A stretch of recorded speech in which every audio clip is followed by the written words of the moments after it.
आप देख रहे हैं आवाज समाचार। रुक करते हैं कुछ खास खबरों का। दरअसल इंफ्रा प्रोजेक्ट्स में देरी पर इन्वेस्टर्स को नुकसान नहीं झेलना होगा। बजट में इंफ्रा प्रोजेक्ट में देरी पर इसकी भरपाई के लिए खास फंड का ऐलान हो सकता है। क्या है और डिटेल्स, चलते हैं सीधे लक्ष्मण रॉय के पास। लक्ष्मण, बताइए ये फंड किस तरीके से काम करेगा और इसकी जरूरत क्यों पड़ी? देखिए, इसकी ज़रूरत इसलिए पड़ी क्योंकि जो बड़े बड़े इंफ्रास्ट्रक्चर प्रोजेक्ट होते हैं वहाँ अभी भी निजी निवेशकों की दिलचस्पी उतनी नहीं है जितनी की ज़रूरत है। और जब इसका अध्ययन किया गया तो ये पाया गया कि निजी निवेशक जो होते हैं उनको कई बार इस बात की चिंता सता रही होती है कि बड़े बड़े इंफ्रास्ट्रक्चर प्रोजेक्ट हुए वो किसी वजह से अगर अटक गया तो उनकी बहुत भारी रकम जो है वो फंस जाती है। इस वजह से वो हिचकते हैं ऐसे प्रोजेक्ट में पैसा लगाने से। अब इस हिचक को दूर करने के लिए सरकार एक खास इंतजाम करने की तैयारी में है। वो ये कि सरकार एक रिस्क कवर फंड बना सकती है और उसका ऐलान बजट में किया जा सकता है। इस रिस्क कवर फंड का मकसद ये होगा कि जो भी ग्रीनफील्ड प्रोजेक्ट होंगे, इंफ्रास्ट्रक्चर प्रोजेक्ट, बड़े इंफ्रास्ट्रक्चर प्रोजेक्ट होंगे, वो अगर किसी सरकारी वजह से देरी हो जाते हैं, मिसाल के तौर पर जमीन अधिग्रहण मिलने में देरी होती है, पर्यावरण मंजूरी मिलने में देरी होती है, दूसरी कागजी कार्रवाई में देरी होती है और एक समय से ज़्यादा देरी हो जाती है, तो उनको जो नुकसान होगा डेवलपर को, इन्वेस्टर्स को, उस नुकसान का एक बड़ा हिस्सा सरकार वहन करेगी। इसके एक रकम का आवंटन किया जा सकता है बजट में और इसका मुख्य मकसद ये है कि बड़े बड़े इंफ्रास्ट्रक्चर प्रोजेक्ट में प्राइवेट इन्वेस्टमेंट को बढ़ावा दिया जाए। शुक्रिया आपका लक्ष्मण, ये डिटेल्स बताने के लिए। तो इंफ्रा प्रोजेक्ट्स में अगर देरी होगी तो उसकी भरपाई किस तरीके से हो सकती है, क्या प्लान एग्जैक्टली, वो तमाम डिटेल्स आपको भी मालूम पड़ी। लेकिन आगे बढ़ेंगे और हमारी अब बजट यात्रा पहुंच गई IIM अहमदाबाद। संवाददाता केतन जोशी ने IIM में पढ़ने वाले छात्रों से बजट को लेकर उनकी डिमांड पर बातचीत की। IIM अहमदाबाद के स्टूडेंट से उनकी बजट विश जानते हैं। अच्छा बताइए, आप वित्त मंत्री से क्या चाहते हैं? देखिए, पिछले कुछ महीनों में महंगाई इतनी बढ़ चुकी है और सैलरीज इतनी नहीं बढ़ रही हैं, जिसके कारण मिडिल इनकम ग्रुप जो है, मिडिल क्लास को काफ़ी दिक्कत फेस हो रही है। सो इसके लिए अगर पर्सनल टैक्सेस में एग्जेम्पशन स्लैब थोड़ा सा बढ़ा दिया जाए तो उससे कंजम्पशन रिवाइव करने में बहुत हेल्प होगी। आप क्या चाहेंगे? आई थिंक गवर्नमेंट का एक फोकस रहा है कि स्टार्टअप इकोसिस्टम को फॉस्टर किया जाए, स्पेशली बैंगलोर, गुड़गांव एक्सेट्रा में। And a claim from the VC industry बहुत सालों से है कि ESOPs का कोई रैशनलाइजेशन नहीं हुआ है। 2 बार टैक्सेशन होता है, एक बार इनकम टैक्स चढ़ता है और फिर जब उसको ऑप्टिमाइज किया जाता है तब कैपिटल गेन्स भी लगता है। तो होपफुली इस साल the rationalization will take place. मुझे ऐसा लग रहा है GST को बहुत ही कॉम्प्लिकेटेड बनाया जा रहा है। आई मीन 5 से ज़्यादा 7 स्लैब्स हो चुकी हैं। एक डिबेट था जिसमें कैरमलाइज पॉपकॉर्न और नॉर्मल पॉपकॉर्न में भी डिस्टिंक्शन थी। तो कंप्लायंस में प्रॉब्लम इवेंचुअली आएगी अगर हम इसको रैशनलाइज नहीं करते। और थियोरी भी यही कहती है कि जितना ईजी कंप्लायंस करेंगे लोगों के लिए उतना ही टैक्स भरना आसान रहेगा और शायद एक्सचेकर को भी उससे ज़्यादा फायदा होगा। कुछ और स्टूडेंट से प्रतिक्रिया लेते हैं, आप क्या कहेंगे?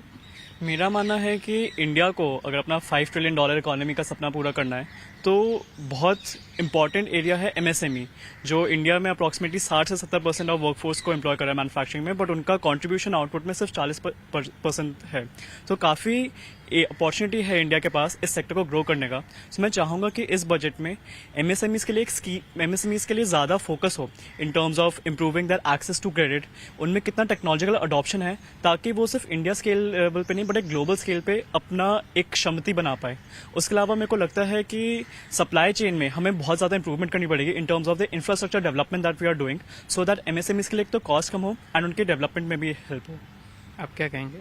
मुझे लगता है कि इस साल कोई मेजर स्टेट इलेक्शंस भी नहीं है एंड गिवन कि last year just Lok Sabha elections हुए थे, तो जो थीम सेट हुई थी हाई कैपिटल एक्सपेंडिचर की, वो थीम कंटिन्यू होने वाली है क्योंकि अब लॉन्ग टर्म एम करेंगे। Just last year government set हुई थी इसलिए।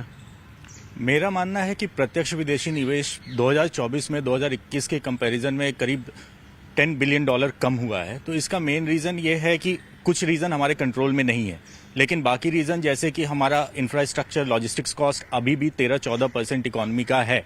तो इसके लिए हमें रेलवे की तरफ, हालांकि पिछली साल 2.7 लाख करोड़ रुपए दिए गए थे कैपिटल आउटले के लिए, लेकिन अभी मल्टी मॉडल फ्लाइट, PM गति शक्ति और डेडिकेटेड फ्लाइट कॉरिडोर पे काम करना बहुत ज़रूरी है।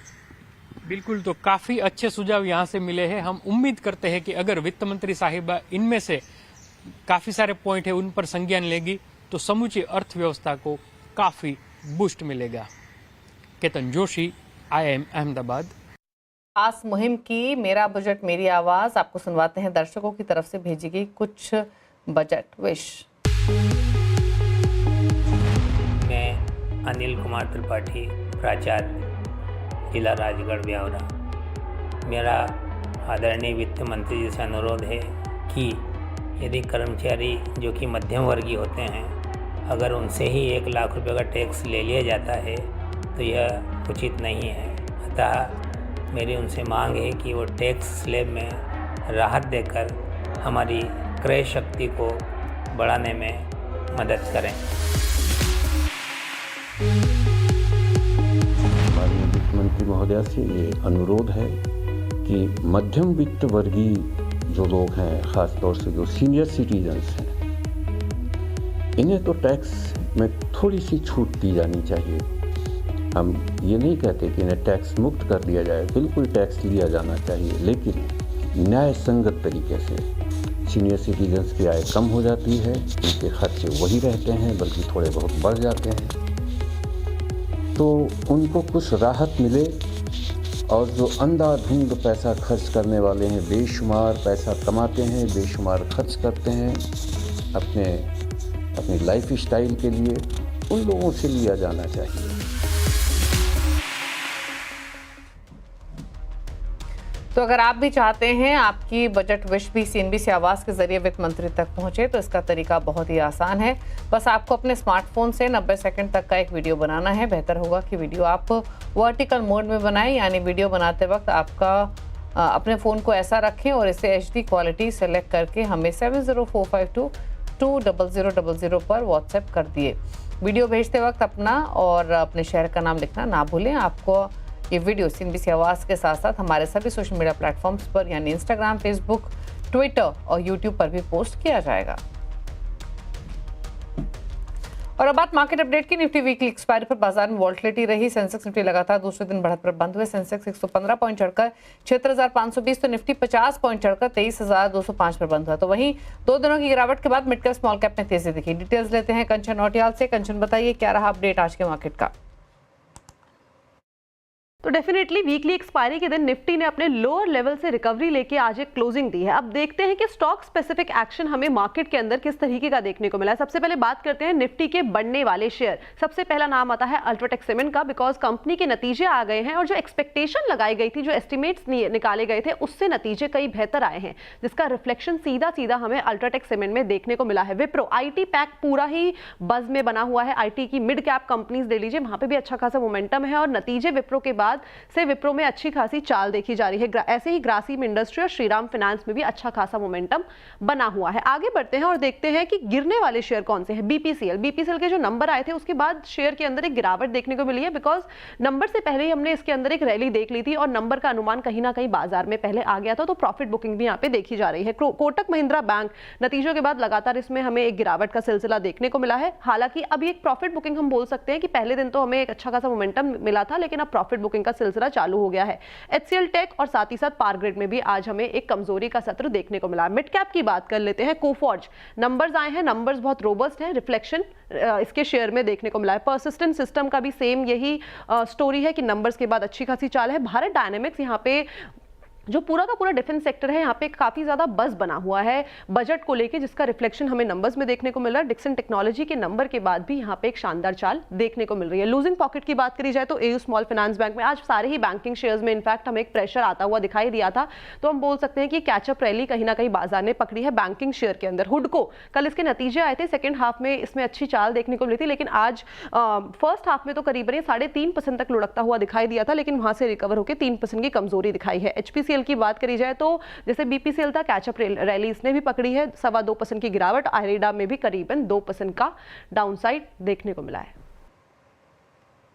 शुक्रिया कंचन आपका ये पूरा ही अपडेट बताने के लिए। आगे बढ़ेंगे और बात करते हैं कमोडिटी मार्केट के एक्शन के। दरअसल सोने की चमक बरकरार है। घरेलू बाजार में सोने के भाव 80,100 के पार निकल गए हैं। खबर पर अपडेट दे रही है मेरी सहयोगी मनीषा गुप्ता। तो मनीषा, बताइए घरेलू बाजार में सोने ने रिकॉर्ड हाई बनाया, इतनी तेजी क्यों देखने को मिली, क्या है कारण और अब नए टारगेट्स क्या बन रहे हैं?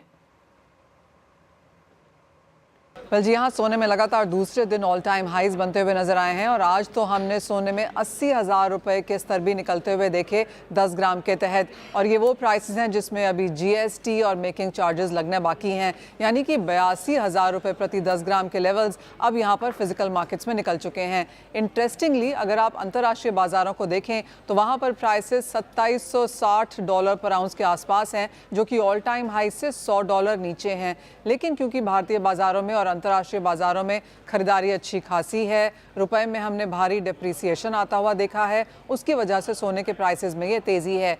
MCX पर अभी ऑल टाइम हाइज नहीं बने हैं, वहाँ पर कुछ डिस्काउंट में सोना चलता हुआ दिख रहा है। और काफ़ी हद तक हमने यहाँ पर फिजिकल बायर से भी बात करी, बुलियन वालों से बातचीत की। उनका कहना है कि इतनी ज़्यादा वॉलेटिलिटी है और प्राइसेस सडनली यहाँ पर चढ़ गए हैं कि मार्केट्स में $50 डिस्काउंट पे सोना अब यहाँ पर मिल रहा है।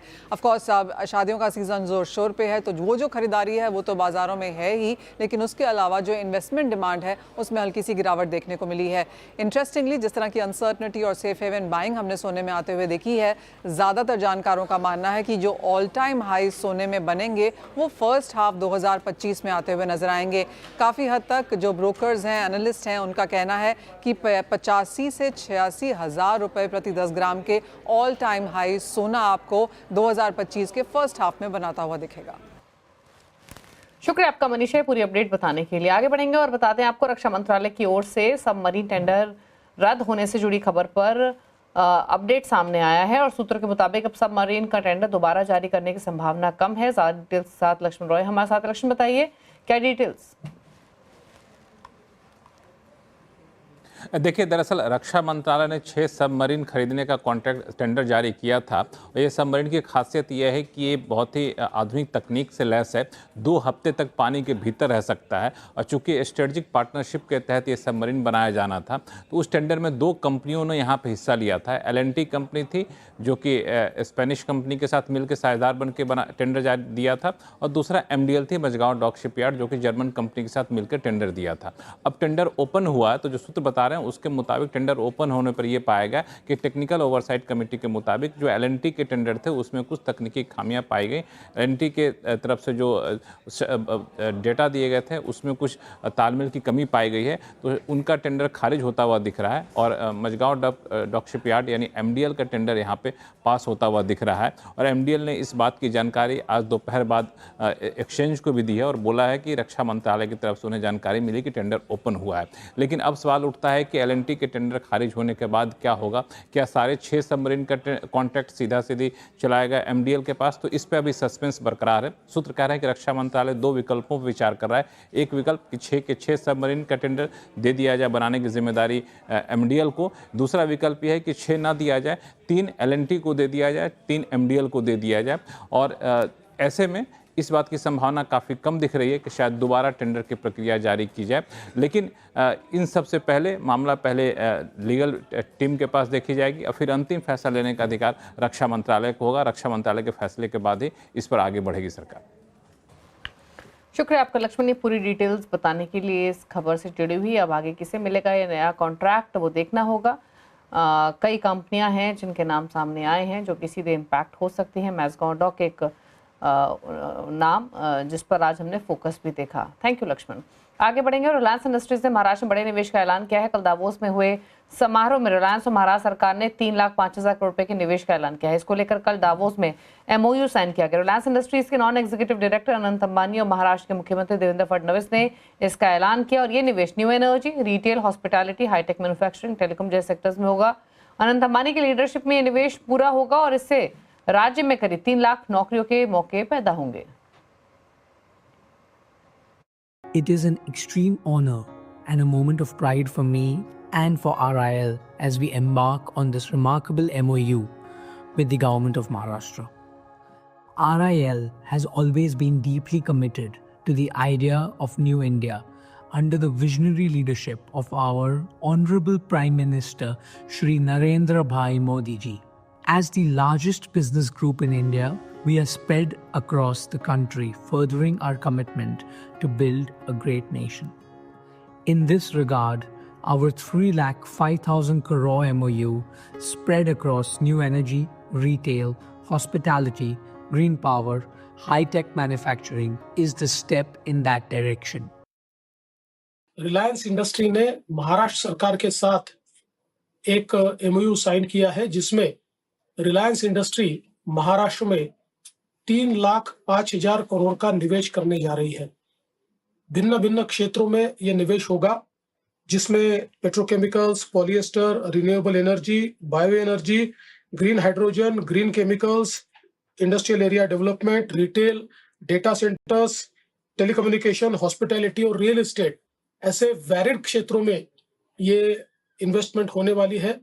विशेष रूप से इसमें से एक बड़ी इन्वेस्टमेंट ये चूंकि सेवा क्षेत्र में जा रही है तो इसके कारण बहुत बड़े पैमाने पर इससे नौकरियों का सृजन होगा, जॉब्स का क्रिएशन होगा और करीब करीब 3 लाख जॉब्स का क्रिएशन ये इन्वेस्टमेंट करेगी, ऐसा एक प्राथमिक अनुमान है। और आगे बढ़ेंगे और अब बात दिल्ली के चुनावी दंगल की।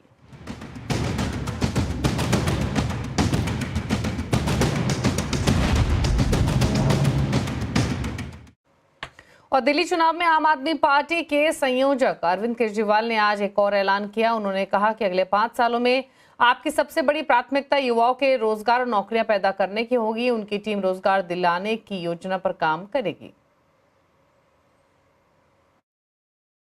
हमारे बच्चे पढ़ लिख के घर बैठे हैं, रोजगार ढूंढ रहे हैं।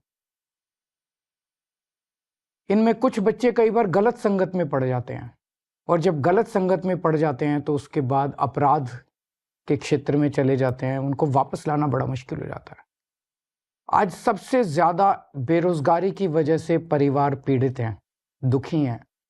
मेरी सबसे टॉप प्रायोरिटी अगले 5 साल में होगी बेरोजगारी को दिल्ली से दूर करना, अपने बच्चों के लिए रोजगार का इंतज़ाम करना। किस तरह से बच्चों को रोजगार दिलाया जाए इसकी पूरी प्लानिंग के ऊपर मेरी टीम तैयार कर रही है। हमारी बहुत अच्छी टीम है हम लोगों के पास। और दिल्ली में कौन है किंग मेकर, आज आवाज अड्डा में इसी पर करेंगे बड़ी चर्चा शाम 7:57 पर।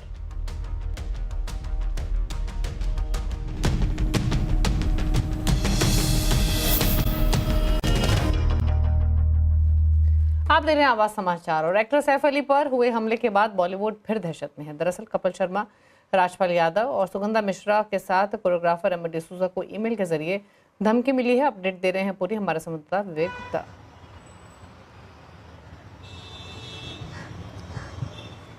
तो विवेक, 4 बड़े स्टार्स को धमकी मिली है, बताइए पूरी डिटेल्स। दीपाली, देखिए इस पूरे मामले में कुछ बड़े सितारे उन्हें ईमेल से धमकी भरे ईमेल भेजे गए हैं, जिसमें जो ईमेल भेजा गया उसमें विष्णु यानी BISHNU लिखा गया है। तो जो पीड़ित है उनको लग रहा है कि कहीं ये ईमेल जो है वो लॉरेंस विष्णु गैंग तो नहीं भेजा है। हालांकि मुंबई के अंबोली पुलिस स्टेशन और ओशिवारा पुलिस स्टेशन में इसके अननोन के खिलाफ मामला दर्ज कर लिया गया, लेकिन पुलिस का साफ तौर पर कहना है कि अभी तक की जांच में किसी भी गैंगस्टर या फिर लॉरेंस विष्णु के एंगल सामने नहीं आया है। लेकिन इस मामले को पुलिस गंभीरता से लेना चाहती है और गंभीरता से जांच भी कर रही है। रेमो डिसूजा, कपिल शर्मा और राजपाल यादव और ये कुछ ऐसे नाम हैं जिनको धमकी वाले मेल आए हैं। राजपाल यादव को दिसंबर में मेल आया था और कुछ जो बड़े कोरियोग्राफर उनको परसों मेल आया था। उसके तहत पुलिस ने मामला दर्ज कर लिया है। साइबर सेल भी अब इस बात की जांच कर रही है कि आखिरकार ये जो ईमेल का IP एड्रेस है वो कहाँ का है। लेकिन शुरुआती जानकारी मिल रही है कि जो ईमेल का IP एड्रेस वो पाकिस्तान का है, लेकिन साइबर सेल्स पूरी मामले में जांच कर रही है कि कहीं इसमें डार्क नेट का इस्तेमाल कर लोकेशन कहीं और की तो नहीं दिखाई जा रही है। तो ये ओवरऑल मुंबई पुलिस जांच करेगी कि आखिर जो लगातार धमकी भरे ईमेल जो सेलिब्रिटीज को भेजे जा रहे हैं उनके पीछे कौन है, उनका मकसद क्या है और उनके ये जो सेलिब्रिटीज हैं उनके रडार पर क्यों हैं। दीपाली, ओके, शुक्रिया आपका विवेक, ये पूरी क्विक अपडेट देने के लिए। तो ईमेल के थ्रू ये धमकी मिली है और क्या कहा गया है इस ईमेल में वो भी तमाम डिटेल्स आपको बताई गई। लेकिन आगे बढ़ेंगे और आपको बता दें मेंटल हेल्थ हेल्पलाइन टेलीमानस पर सबसे ज़्यादा कॉल रिश्तों में उपजे तनाव को लेकर आ रहे हैं। क्यों बढ़ रहा है रिश्तों में तनाव और कैसे मैनेज करें ये टेंशन, जानने के लिए देखिए आज कंज्यूमर अड्डा शाम 5:57 पर।